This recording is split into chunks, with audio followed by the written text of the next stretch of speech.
May 21 ദേശീയ ഭീകരവിരുദ്ധ ദിനം, നാഷണൽ ആന്റി ടെററിസം ഡേ. മുൻ പ്രധാനമന്ത്രി ശ്രീ രാജീവ് ഗാന്ധിയുടെ സ്മരണാർത്ഥമാണ് ഇന്ത്യയിൽ മെയ് 21 ദേശീയ ഭീകരവിരുദ്ധ ദിനമായി ആചരിക്കുന്നത്. 1991 മെയ് 21 തമിഴ്നാട്ടിലെ ശ്രീ പെരുമ്പത്തൂർ എന്ന സ്ഥലത്ത് വെച്ചാണ് അദ്ദേഹം കൊല്ലപ്പെടുന്നത്. ഇന്ത്യയിലെ ഏറ്റവും പ്രായം കുറഞ്ഞ പ്രധാനമന്ത്രി എന്ന പദവി അലങ്കരിക്കുന്നതും ശ്രീ രാജീവ് ഗാന്ധിയാണ്. ഇന്ത്യയുടെ 6ാമത്തെ പ്രധാനമന്ത്രിയായ ശ്രീ രാജീവ് ഗാന്ധി അദ്ദേഹത്തിന്റെ 40ാമത്തെ വയസ്സിലാണ് ഇന്ത്യൻ പ്രധാനമന്ത്രി എന്ന പദവി അലങ്കരിക്കുന്നത്.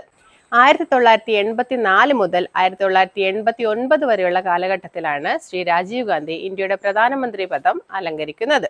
ഇന്ത്യൻ ഐടിയുടെ പിതാവ് എന്നറിയപ്പെടുന്നതും ശ്രീ രാജീവ് ഗാന്ധിയാണ്.